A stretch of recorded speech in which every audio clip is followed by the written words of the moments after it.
And good morning, everybody. We are live. Congratulations. You made it through the week. Another week of amazing food products, novelty treats, all kinds of cool things. And if nobody else says this, we're going to say it to you here this morning. Good job. You did a good job. We really appreciate all that you do. If you're new to the Food Safety Chat, my name is Brian Armentrout with the Food Leadership Group. Pull up a chair. We're going to talk about a food safety topic here for around an hour. And this is my favorite part of the week because I get to bring experts like Morrine and Austin on the show. And I know I always learn something on these conversations, and I'm hoping that you do as well too. So one of the things that we love to do here on the chat is we put in here where in the world you are at. I'm always amazed by this. So I'm in Loveland, Colorado. Good morning, Ryan, in lovely Wisconsin. Austin, good morning to you, sir. Where are you at today? I'm actually back in Denver right now, so east side of Denver. Nice. Yeah, Austin and I live about an hour apart, and some pretty good rain last night. This is a very warm time of the year in Colorado, and we get kind of sometimes these pretty large thunderstorms that can go through the area. So you can get some pretty unsettled weather for sure. Steve, good morning. And if you're a regular on the chat, you'll also recognize Morrine Omolo. Good morning, Morrine. How are you today? Good morning, Brian. I am well. We got a little bit of rain in Minneapolis. Was supposed to be more, but we are happy with the amount that we got. Too much rain is not always a good thing. No, it's not. Yeah, it's just like, yeah, there's anything in excess is always a problem for sure. Good. Jose is here. Good to see you, my friend. Morgan in Brooklyn. Wow, everybody's filing in here. We love it. So with that, we're going to start off with a dad joke. Are you guys ready for a dad joke? Sure. What did one tectonic plate I don't know. say when he what did one tectonic plate say when he bumped into the other? Sorry, my fault. That's a good one. I'm just having way too much fun with those. And if we have time at the end, I've got another one. I found two that were really funny like that, and so, at least from my opinion.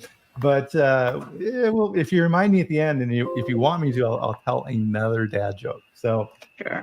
We'll jump into that. So of course, as we get in here, Austin is with Sage Media, and Sage Media does some amazing training work and cutting edge materials in the training space. So we're always happy when Austin is on to join us. And Morrine is the compliance specialist with Johnny Pop. So very glad to have her on that side as well too. Elena, good morning. So with training, one of the things that we wanted to talk here, and this is nice because we got kind of a round table approach going here with how training works, in that I know from my days from working in food companies and food plants, with the day-to-day of everything that gets done, training, right? It just makes you as a quality manager, it makes you want to run into your office and close the door, doesn't it? And why is that? Why is training such a difficult topic?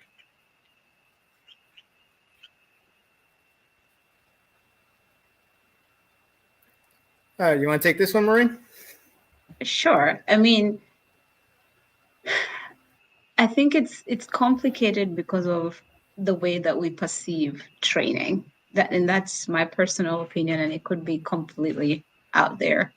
But because when we think about training, often we think about something we have to do. It's a checkbox that needs to, it's time that is taken away from something else that has more value. I don't know that people think of training as an opportunity to learn and get better, an opportunity to save resources down the line, because when people are properly trained in the work and they foresee a future where things are better and different, you save resources because you have less rework, you have less repetition of tasks, you have less turnover. So yeah, I think that's my umbrella view. It's negative because of the perception going in. Right. Might I'm feel sorry, go different. ahead. Yeah, it's viewed as something you have to do, and that attitude a lot of times can work its way in there, right, Austin? Yes. Yeah, sorry. I'm gonna be right back. I gotta log off and log back in. I'm having some issues here. No worries. The dog agrees. In the meantime, so repetition and tradition are important in these things too, right? So while Austin's fixing his camera, Marine, we forgot about our beverage. So cheers. I got so excited about the dad joke, I forgot about my coffee. That's I not a figured good you'd thing. get to it at some point. Yeah, Duncan has a good point here. Good afternoon, Duncan. So training hinges on soft skills and presentation competence, which is alien and offered set of skills. Absolutely. And it's not, presentations are not something we're trained in, is it? It's what number one or number two on people's list of fears, and it's behind dying is giving presentations. And I think a Oh, lot of times quality people, because we're technical and we're very comfortable with the analytical side of things, the people side of things can be really difficult, can it? it can. And that's if you have had me talk about the learning experience and my love for food safety, this is one thing that you've had me say over and over again, that it baffles me that we're in the business of feeding people, and yet we have a very difficult time communicating the value of our work. And that's just because of the training experience. We focus so much on how to do proper plate counts and write SOPs. Nobody ever stops and says, well, you're going to do all this great work, but at some point you're going to have to make a business case for it. Yeah. And when I say business case, I'm not talking necessarily about finance, although that's important. It's about getting buy-in from people that you're working with. That is part of making the business case. So if what we do is seen as a bottleneck, every time we get to food safety and quality, we get to a bottleneck, it becomes something that people want to get away from, because people don't like to be constrained. They don't want their hands tied behind their back. They don't want to be stopped when they could be moving at 100 miles an hour. So really that's the way that I think of it. It's seen as a constraint, something that people need to get away from. Yeah. No, I agree. And so part of this, Marine, is that we like things that we can measure. So we set up our key performance indicators based upon metrics. So what's our finished specification compliant rate? What's our complaints per million pounds produced? Things that, and we can absolutely measure. And I think that's why in the training field, and this rolls over into food safety culture as well, is these are soft, right? It's like, is your workforce happy? What do you mean? Are they happy? We're paying them, right? Rah, rah, rah. And that softer side, and it's something that you've heard me, rant on my soapbox on the chat all the time, is there's two very important skill sets we need to focus on, and it's the technical and the people. You can be the best technical person in the world, but if you can't communicate it and teach those lessons, especially to non-technical people, you're going to have a very hard time, aren't you? You are, and you learn that pretty quickly, right? And I know that people don't like to think about COVID, but as somebody who's a science communicator, COVID taught me a lot of lessons about how brilliant we are as scientists, how we are changing the world with our science. But at a time when the world really needed scientists to give us a sense of peace and a sense of things are going to be okay, the world is falling apart, but it all is going to be well. We didn't have the words, we didn't have a way to speak a sense of peace and calmness into a crisis. And so because of that, everything just kept getting worse and worse until the message was lost in there somewhere.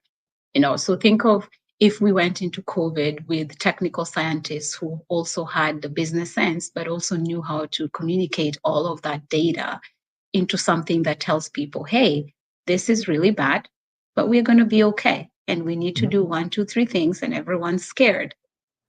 Then I think things would have been different. So We That's have it. It's just not something we can get away from. We have to learn to do it, and the sooner we can learn, the easier things become, I think. that's a really good comparison. Thank you for that. Because in my mind, what I was thinking is, if you don't give people the information, and we see this in all areas of our lives, if you don't give people the information they need, they're going to fill in the blanks themselves. Sure. And we saw that in COVID. So if people didn't have the information, all kinds of crazy theories started popping up almost instantly as to what was going on. Austin is back. Let's add him to the stage here. Hey, cool. Change of scenery. Nice. Some contractors showed up early, so decided I had to get out of the house to let them do their thing. Hold on a sec. You just said something that I find really hard to believe. A contractor showed up early. What? No. I know, right? What an inconvenience. Oh my goodness. Hey, Joe is here this morning. Steve had a question here, guys. Let's see here. Let's pop this in here. So Steve wanted to know, do food science and safety grad programs not require students to take class presentations? What's your experience, guys? Based on my experience, yes, we are required to do presentations. However, we are presenting to other scientists and other students in our classroom.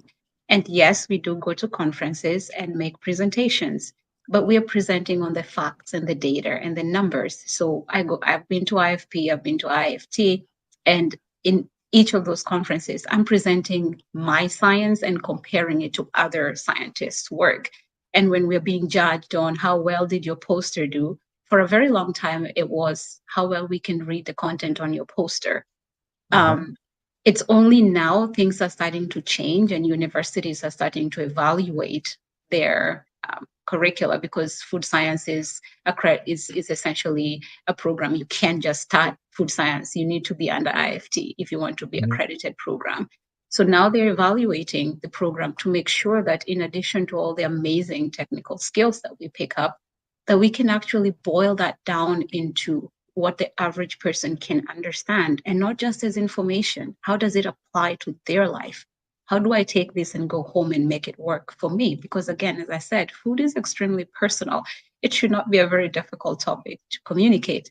But if I talk in Salmonella typhimurium and Listeria monocytogenes, and that's the level that I'm communicating, I'm losing people in the first PowerPoint slide. Yeah, absolutely.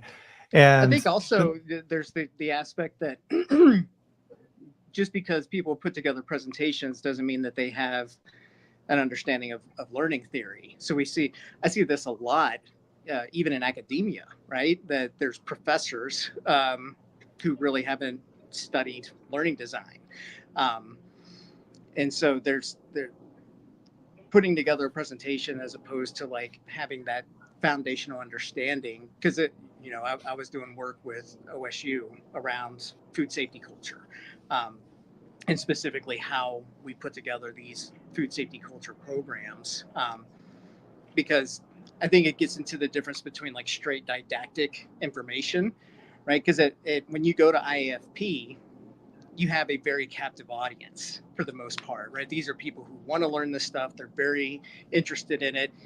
And even in those situations, even when we're really excited and interested, we can still get very bogged down or bored within the presentations, because they lack some of that just very foundational learning design and storytelling principle.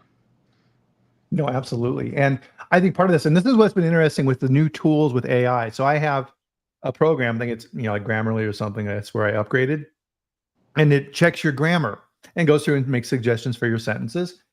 You don't even think about this. Because I'm a scientist, I think and I write in passive voice, right? Because we're used to giving that presentation from that objective viewpoint.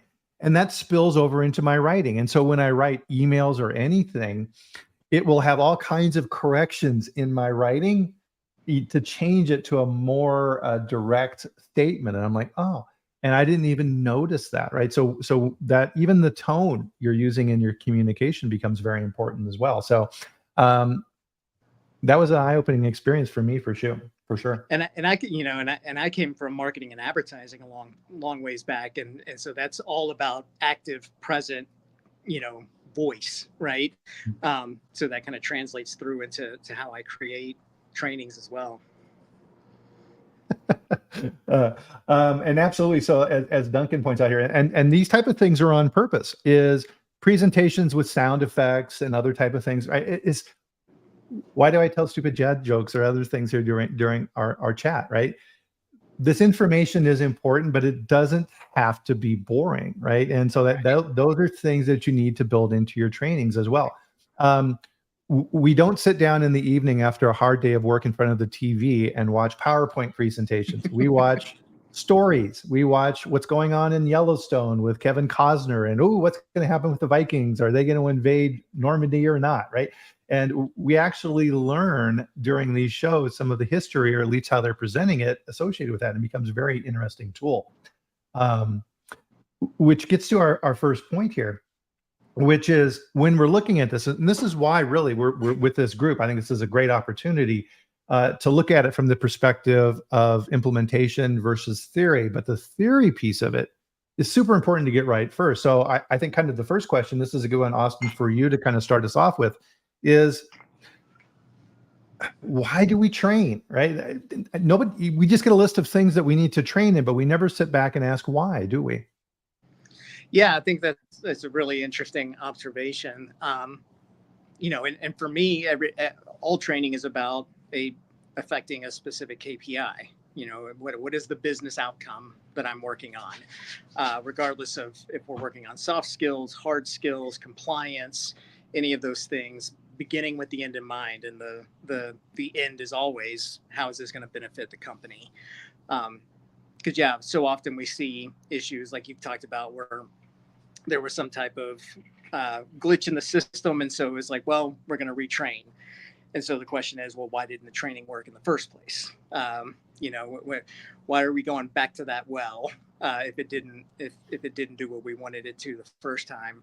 So really for me, it's starting out with that business case, because sometimes it's easy to forget that that's what we're trying to do. It's easy to fall into the mode of like, well, people need to understand GMPs, and it's like, well, why? And that's where we get into that like Kaizen methodology, or the 5 whys. Continue asking why are we doing this? Why is it important? What is it going to lead to? And then that creates a better kind of like holistic view of, once you get into the training design, of knowing, okay, well, this is my end point. This is my, destination. Now, what do I need to do to make sure that we get there? How do I make sure that this training or this education is going to lead to affecting that final KPI? Yeah, no, absolutely. And a lot of times when you arrive at a new company as, I don't know, the compliance specialist, Morrine, and you're looking at there's all kinds of historical information that's there already. There's a GMP PowerPoint training that, metaphorically, right, you blow the dust off of it and you give the same stupid presentation time and time again, with really not understanding that why and what's the objective, do you? And it's funny you should say that, because even in a university setting, you'd be amazed how many times we've seen the same presentation over and over again. And students have learned after a while that if you can just borrow the notes from the last 3 years, you'll ace the class without ever having to do much, because the trainers, the educators, it's a lot of work to do interactive teaching. It takes time from you, not just to put together the facts, but to then make it a living, evolving document.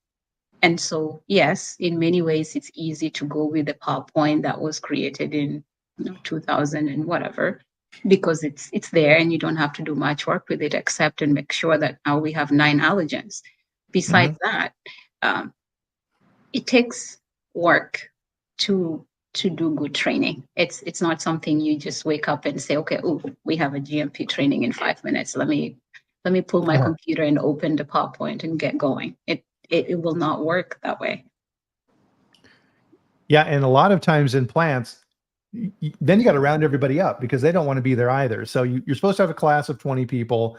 3 board people are sitting there in the very back of the training room. You got to go and find the supervisor to say, hey, where's your guys? And the supervisor rolls his eyes and says, yeah, whatever. They'll be there in 5 minutes. I've got important stuff to do here first. Okay? So that entire message is being communicated through the organization that the training is not important. It's just something to get through. Right. And so for me, this is a telltale signal. So for anybody on the chat, and I'd like to know what your thoughts are on this as well, is if I put in a corrective action to a supplier or a production facility where I found a deviation to a process, and the response comes back in a day or two, number one, that's way too fast. And the response back is retrain the personnel. That tells me they did absolutely nothing, right? They probably yelled at the guys. That was the training, right? And it's I yes to what you said, and we have an internal joke about that. And I have enough friends and colleagues in the industry that I respect very much that I've had that conversation more than once. Retraining is, and please pardon my French here, it's a very lazy response to the CAPA process. Yes. Because it's a default setting. Even if that is the answer, it should have some context, right? If it's just retrain, what does that mean? Does it mean go through the PowerPoint again? Or does it mean they had the classroom part of the training and they skipped the hands-on training? Does it mean they're going to shadow somebody for a few more days just to iron some things out? Does it mean they are not fully HACCP trained and they were doing a hazard analysis when they shouldn't have been? What does retraining in a CAPA process really mean? And that's always what I default to. If the answer indeed, after you're doing your RCA properly, does come back to we need retraining, it cannot be the same exact thing that you did the first time, because obviously the first time did not work. Yeah, exactly. And so essentially what you're telling me when you say retrain is I'm going to do the same thing that didn't work the first time again. Exactly. Good plan. And, and I mean, and, not to kick a dead horse here, but every time I'm on the call, I repeat the mantra, right? Knowledge doesn't equal behavior. And so much of what we see this even in the learning industry, people who specialize in learning, hang their hat a bit too much on pass rates, right? That we did the training and people passed, and therefore this was a successful training. And absolutely not. Passing the test is the cost of entry. That's a baseline, because everything we're doing, if we're looking to affect KPIs, means that we're ultimately looking to affect behaviors, because the only way we can affect those KPIs is through human behaviors. And so just because I was able to pass a test doesn't mean that I'm actually implementing what I've learned, or that I even have the capability to implement what I've learned. Knowledge also doesn't equal skill, right? I know, I can tell you the notes in the E major guitar scale, but I might not be able to play it, right? I know the theory of it, but do I have the skill to do it? Skill is a whole other thing that, requires much more time. And unfortunately, we don't see a lot of time dedicated to building skill. Even, a lot of the stuff I focus on, communication skills, psychological safety, food safety culture, these are all things that require time and practice and dedication. But unfortunately, we don't really get a lot of time on the job to do that, which I think is going to kind of dovetail into a lot of what Morrine will talk about with the idea of like scaffolding and how we create that environment where people can build skill and not just knowledge. Yeah, absolutely. And that's a super important point. I want to reemphasize that as well, is the most effective training in a plant doesn't take place in the learning room. It takes place on the floor. So the supervisor who's working with the operator and says, hey, welcome to the company, Austin, glad to have you here. I'm going to do some training with you. I'm going to teach you how to tear apart the head on a positive displacement pump, right? You can read through the document. Great. That gives you a little bit of understanding, but to your point, you have to do it. So the supervisor will say, okay, Austin, here's what you do first. You take out these bolts. This plate comes off. Make sure that this seal in here is clean. Take the lobes off, inspect the lobes, make sure they're not damaged, et cetera, et cetera. And you take notes and watch. And then at some point in time, the supervisor turns to you and says, okay, great. Here's another pump. Do it yourself. I'm going to watch and see how you do it. And then you're going to make a couple mistakes. And then the supervisor will go, no, you forgot to put the gasket here. Oh, crap. You're right. If that gasket isn't in here, here's what happens. All of the milk is going to go by. It's going to go all over the floor. And I'm not going to be a very happy supervisor. And you're like, yeah. Right. Let's do it again. And again, until that supervisor is comfortable with how you're performing, right? Yeah. Repetition is the mother of learning. And so I'm curious about this here as well.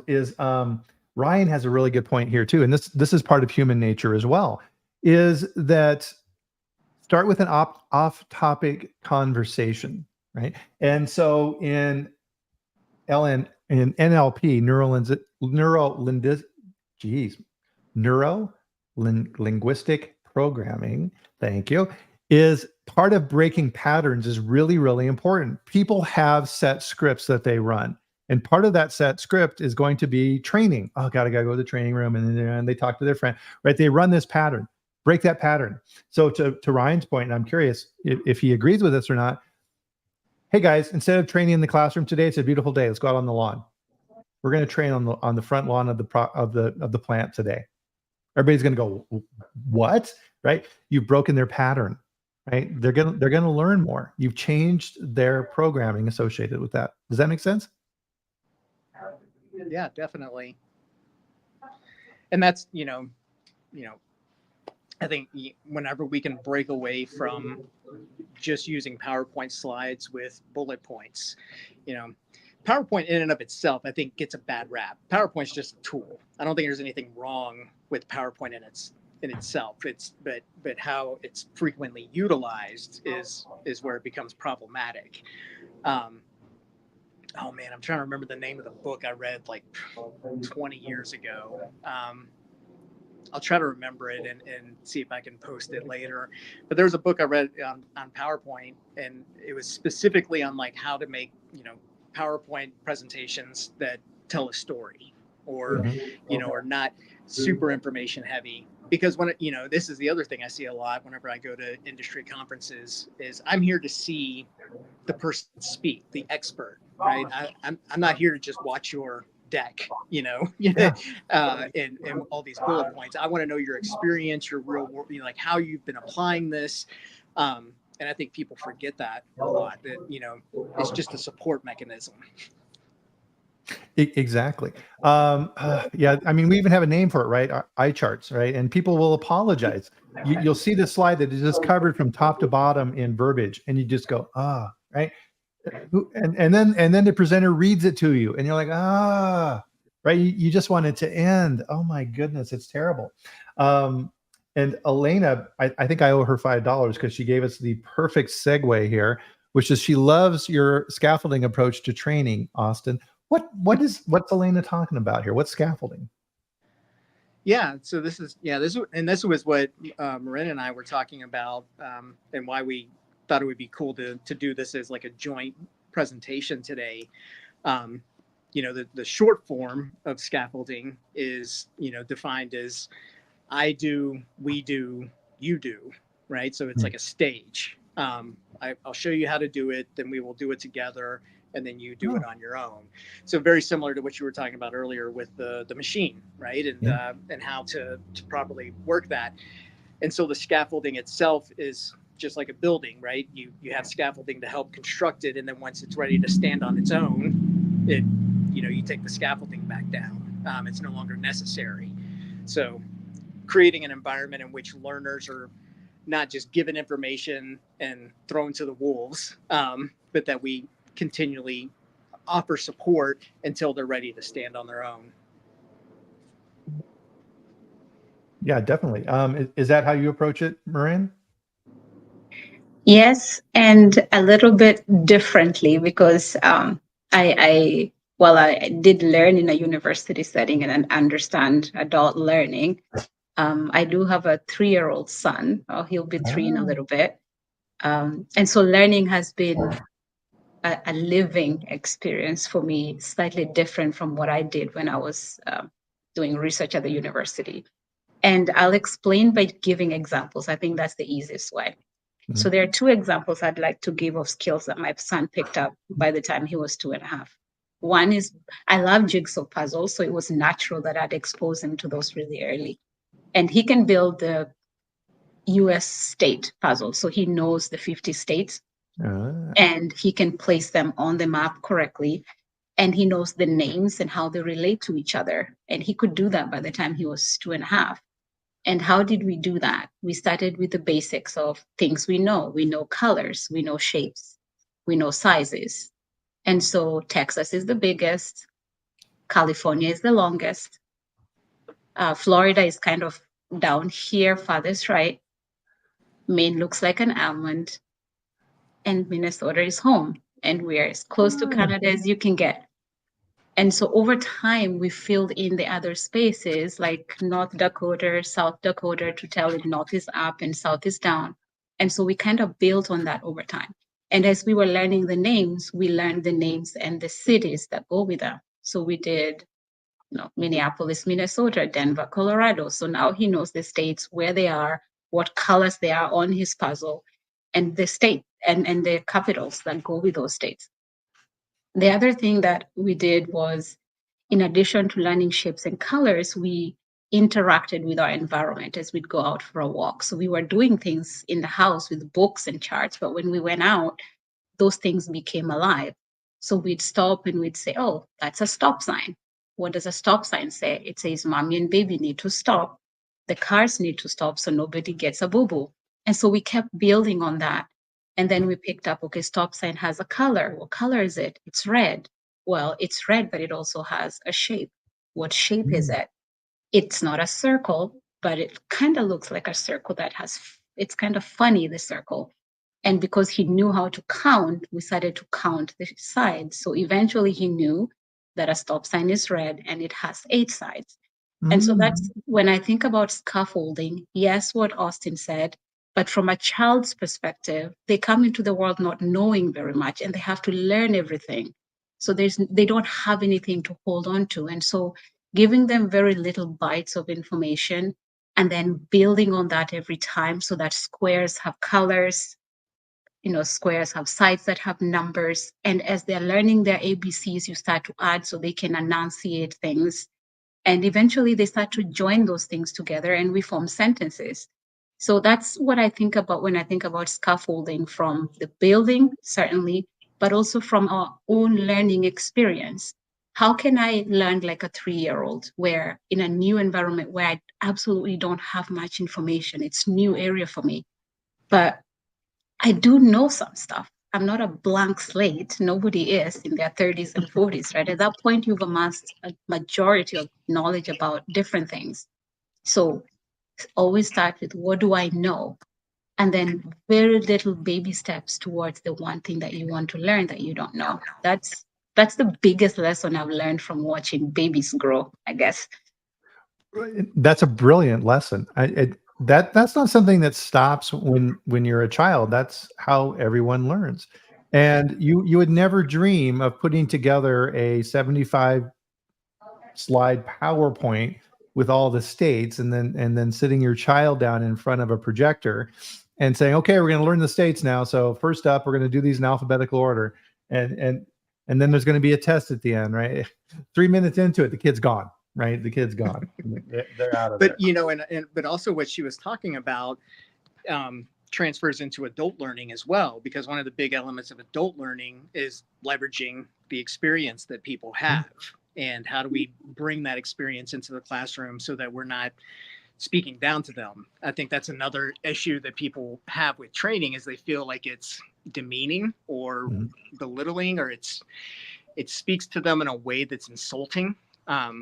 And so finding ways to bring their own worldly experience to the table is very motivating. So, motivation theory is a big passion of mine, and how do we create learning environments that are motivating and specifically intrinsically motivating, right? Where that motivation comes from within.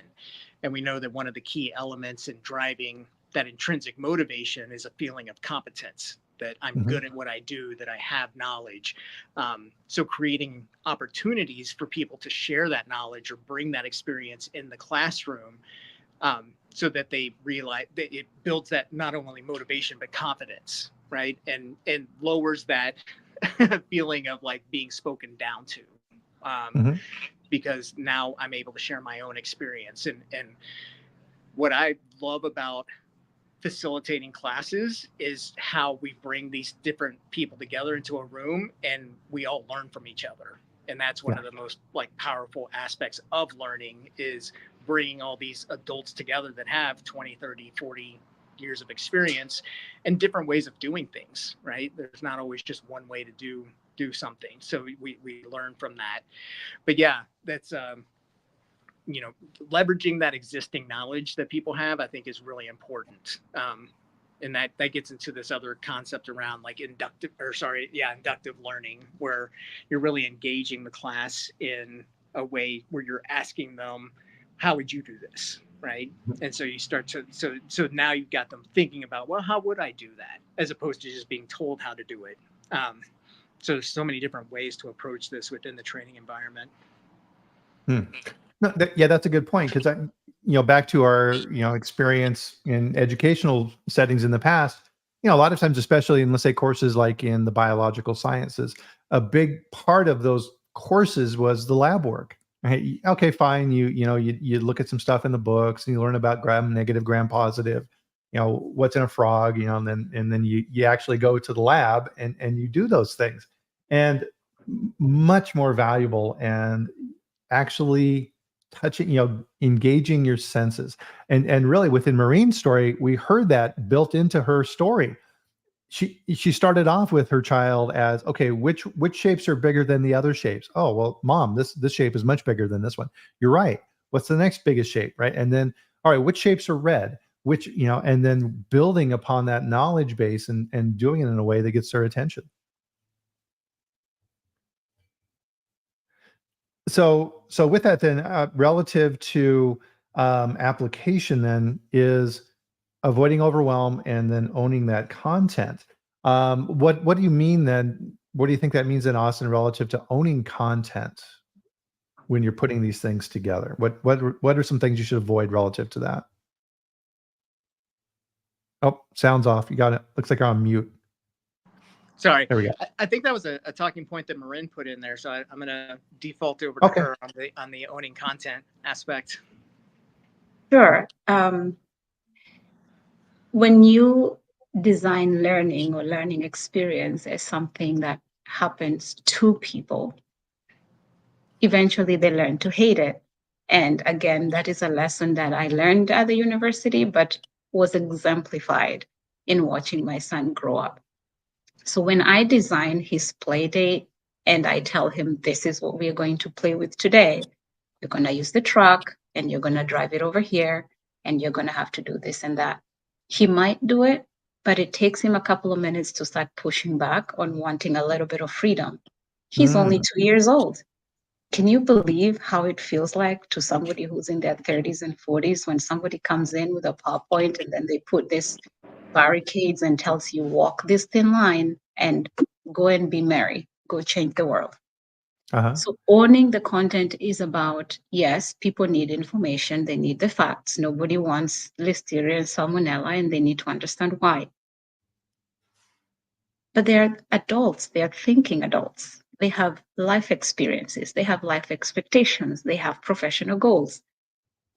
Understanding how all of those things play together and then having them be responsible for their learning experience.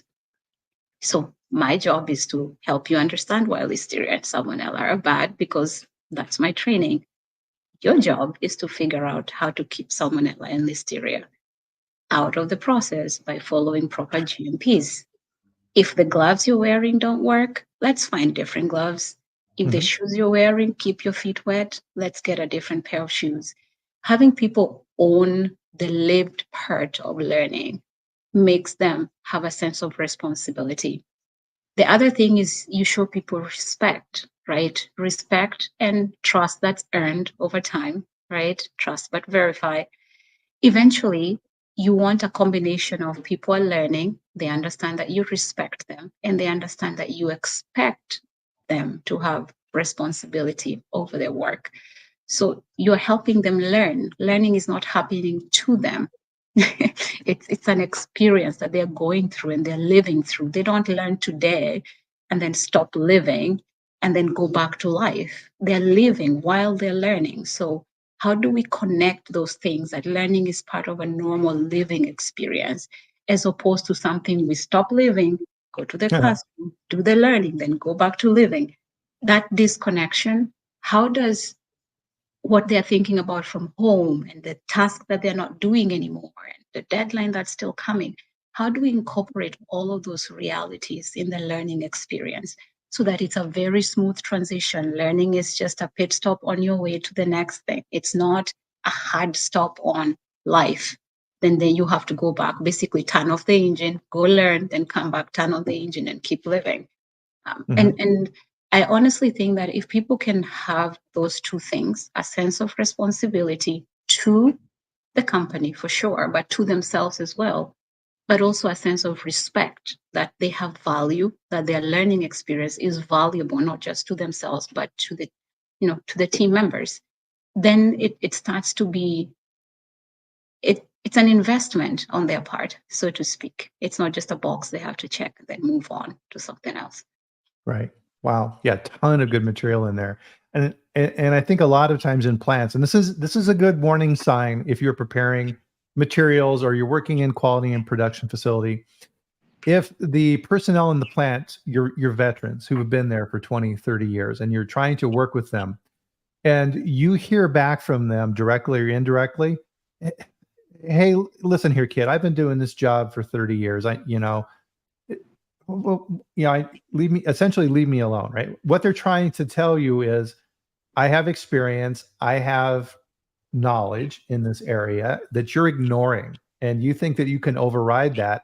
And if you try and do that, they're going to fight you.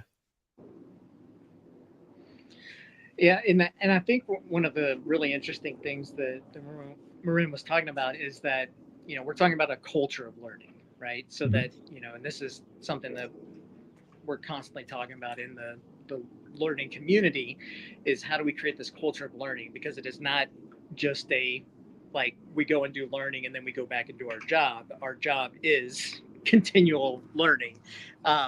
So how do we, help people see this in a way that it's not just this secondary thing or this bolt-on aspect of their job or this task that needs to be done, but that we're continually learning? And we just don't realize it all the time. We don't, every day we learn something new. So creating that culture where we don't view it as this chore. Yeah. No, absolutely. So one of the things I wanted to kind of talk through here is because, theory and application are always two very different things. So from a simple example standpoint, how would you guys approach tackling a new type of training? Let's say that you want to revamp the hand wash training. How would you approach that?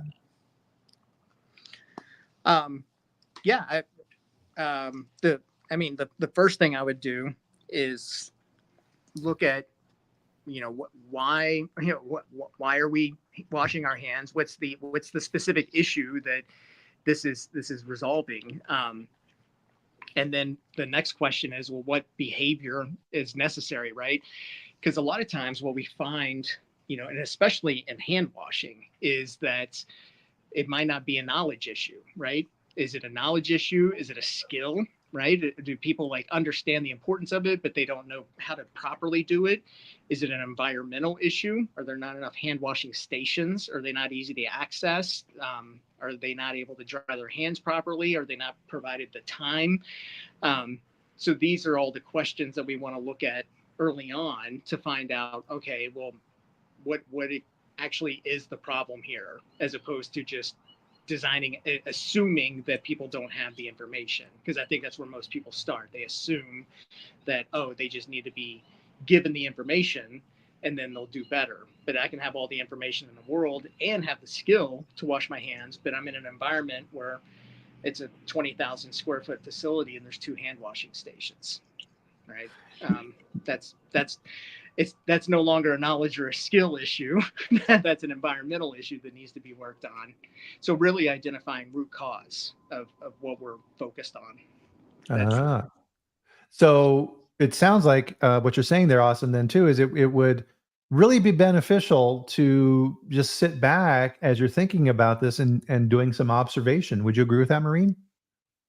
I do. And to Austin's point, the idea of hand washing, I know you and I were laughing about this when we were preparing, that starting with these are your hands and this is what hands do, right? It's Wow. Yeah. yeah, we are back to that condescending tone again, right? The average adult knows to wash their hands. Most people do wash their hands. The only difference is when you're preparing food for other people and you're in a facility where you're outputting, thousands of something, you need extra precaution. Kind of like you don't want your surgeon to rush through their hand washing process, even though they know how to wash their hands. You want them to do it twice if they need to, just so they don't get germs into you while they're doing the surgery, right? It's kind of the same thing. The consumers expect us to take that extra second to quadruple check that our hands are clean. And so hand washing is more about connecting to the human weakness of rushing through a task that we know how to do well than it is about teaching people to wash their hands. So if you are going to do a hand washing training, sitting in a classroom and talking about it probably doesn't do you very much. Probably better to go by the hand washing station and have everybody practice to wash their hands. There's this exercise we used to do at the university where the teacher would bring the glow germ and we would get it nice and then we'd go and wash our hands. And it was hilarious how many times we had to wash our hands before we got the whole thing out. And the same thing you see with like if you're training people in an extension setting and you're in a kitchen setting, you have them wash their hands like they normally would, but they have the glue gem on and then go about their business, prepare the chicken, whatever. Then at the end of all of that, when they think they've done proper cleaning, then you turn off the lights and shine the light and they can just see where their fingerprints are. And essentially you're teaching them that you're doing what you know is right. You're washing your hands exactly how you know it's right. But look at all the places that if this was salmonella, this is all the places that you now have salmonella. So it never, in hand washing, it rarely is an issue of lack of knowledge. It really is about just having people stop and realize that you might need an extra. The 20 seconds are there for a reason. It's a good estimate of how long it takes to thoroughly wash your hands. And there are many training situations that are like that. Well, and what I love about your example there is this correlates directly to your story with your child and the map. You're building on their knowledge. It's like, okay, hey guys, I understand that you know how to wash your hands, totally get it. But here we're washing our hands to a technical standard. We have a little bit higher to go. So let's kind of go through that. And what I love about the glow germ and these other examples like this is you're getting people involved, you're getting them engaged, you're breaking them out of the, oh God, a PowerPoint mentality.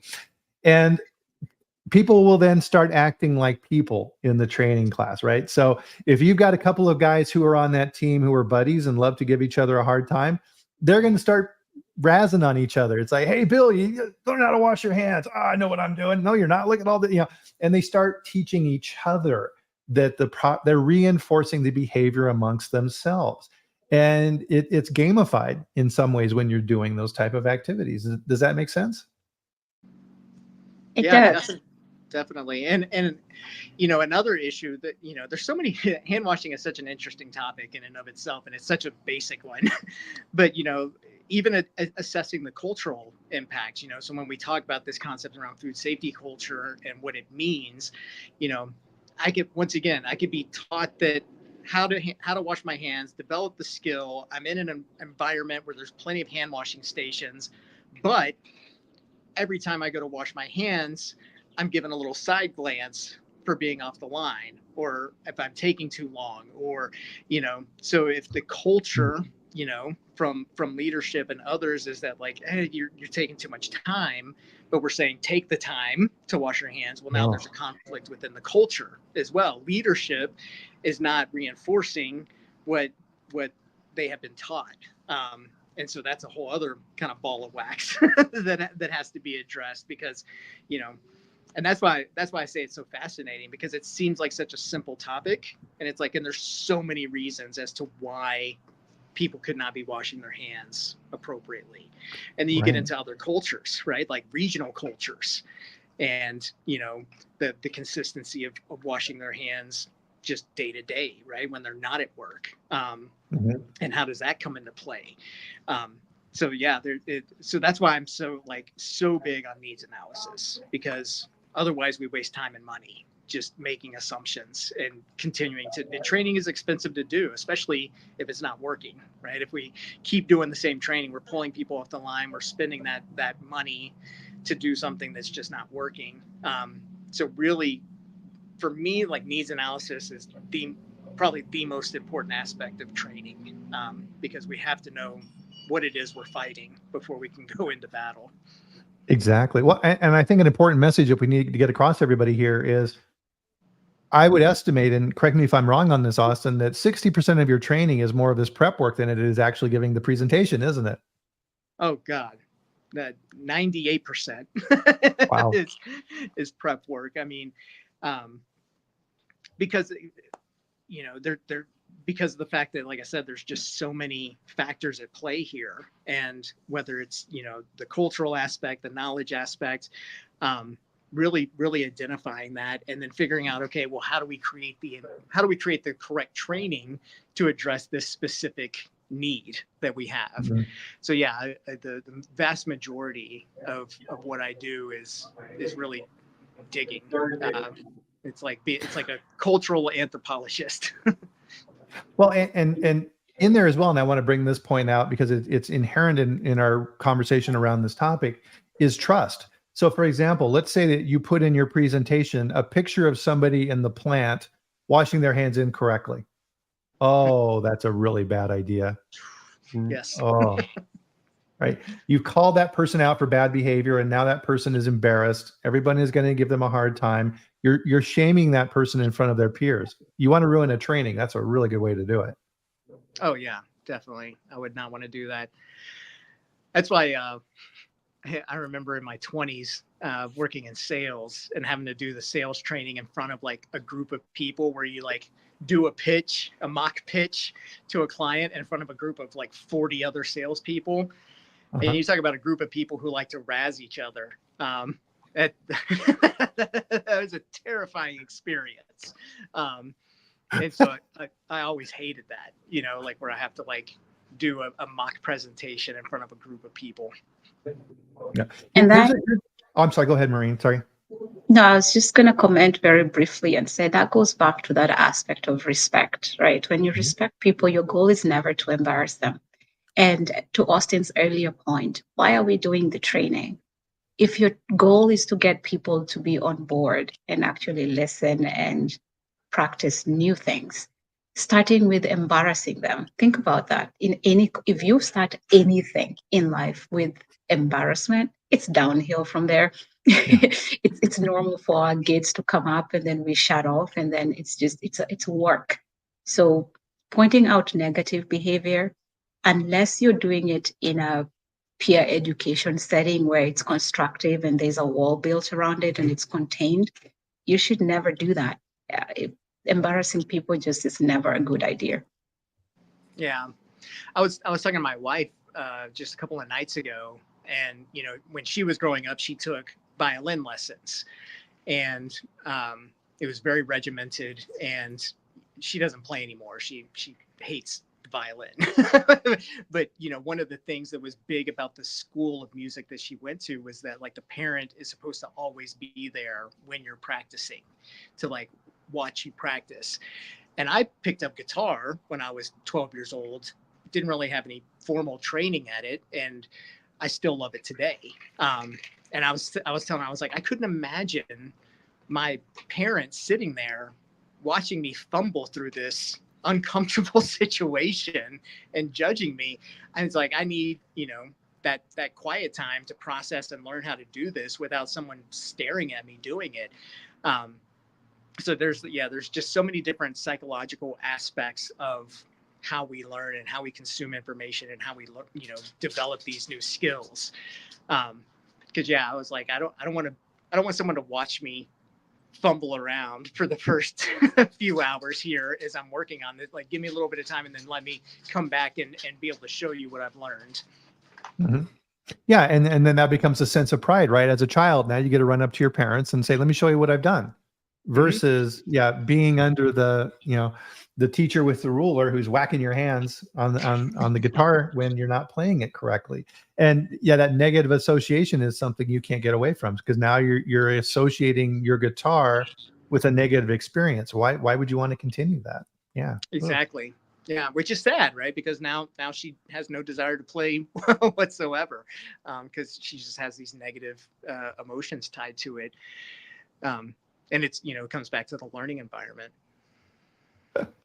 Oh, Duncan's got I'm sorry, Ryan's got a very good example here, which I'm not going to put up on the screen. It's too long, but being creative with the training. So as we're kind of running out of time here, but there's one other point that I wanted to bring up as well, and this is kind of inherent in what we're doing here, is that we automatically assume when the plant manager or whoever above us comes to us relative to a training that we need to do it. That may not be the case, right? That's part of the question that needs to be asked as well, is, am I the right person to be doing the training? I think that's a fabulous question that people should be asking. It's a completely different skill set than most people have.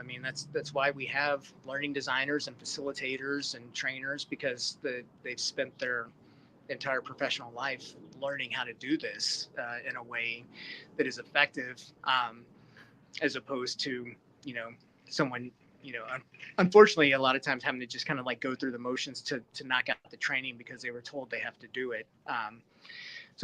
There's a lot of need for the industry as a whole, really.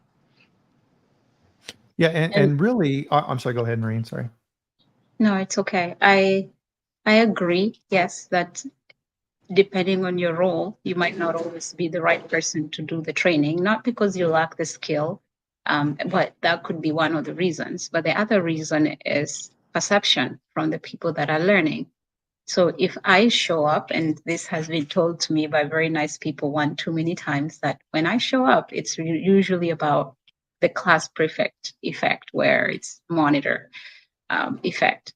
And so when I show up, it's a sense of authority is in the space, even though I might just be passing by.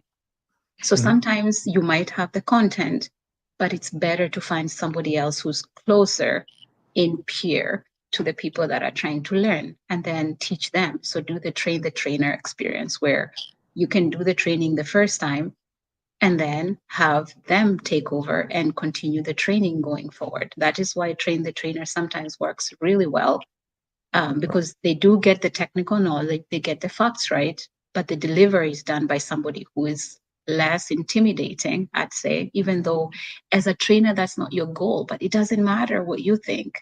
It's really about the perception of the learner. And if they perceive authority, already they feel like they're forced to be there and listen, because what am I going to do? Walk out? The manager is here and they're doing training. But if it's a peer that's doing the training, first of all, they're curious. Why do you get to do the training? I want to get to do that too.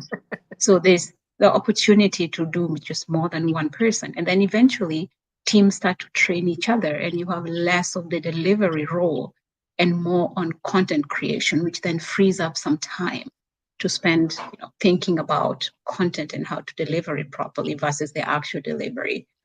Yeah, good point. And so part of this, right, as food safety quality professionals, we feel like we have to take everything on ourselves. But if you're working in a large production facility, 500, 800, 1,000 employees in some cases, you can't. You'll burn yourself out. Your time is much better spent training the people who are going to be doing the training and putting together those programs and helping them to learn the lessons that we're talking about here today. And that's Elena saying here, that's what she does as well. And it helps build confidence. You're helping to build their skills, right? That's why we're here. So don't forget the supervisors, right? They need to develop their skills as well. And another advantage to this, and I wanted to touch on this as well, is this is what Austin does for a living. It helps people design these things. And one of the things that we talk about here in the chat quite a bit is just like the guys on the floor who are doing these things. Don't reinvent the wheel. If you have individuals who can help you develop these programs and systems, and then execute those quickly, and you know that all of these different types of questions have been addressed, don't flail around on your own. Get outside help. Sometimes we need that humility to realize we need to learn these things as well.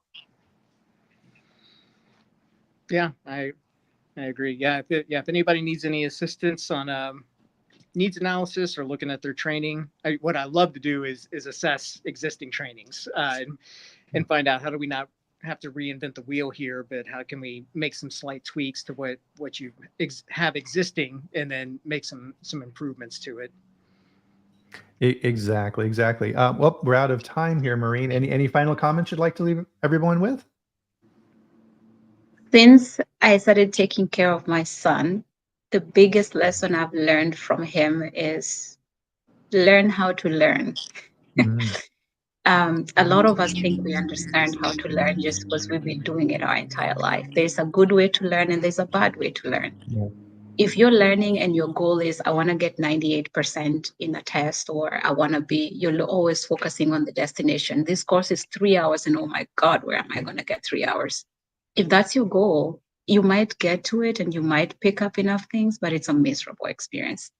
Yeah, absolutely. Enjoy the process. That's what I'd say. Learn like a 3-year-old. And to close out our chat today, I promise this. So like it or not, you're getting another dad joke. What type of dogs do chemists own? Laboratory retrievers.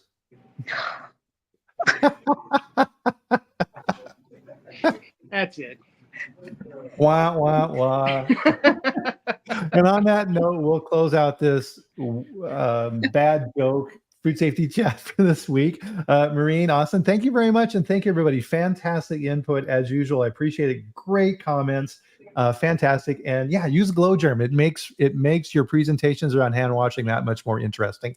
Always use props if you can use props, right? So dad jokes are corny, but they're fun, right? Because they help. We're learning, but we're also having fun in a goofy way. So don't forget that. So with that, we'll bring our chat to a close this week. Another great one. Thanks, everybody. Greatly appreciate it. And life is a balance. So in the meantime, go out this weekend, have a little bit of fun, enjoy yourself. Get back in the saddle next week, do it again, and join us next Friday at the same time. So 8 a.m. Mountain Time, 10 a.m. Eastern on LinkedIn and YouTube, where I will bring on more fantastic experts like we had here today. So see you back here next weekend, and have a great one. Bye, everyone. Awesome. Have a great weekend.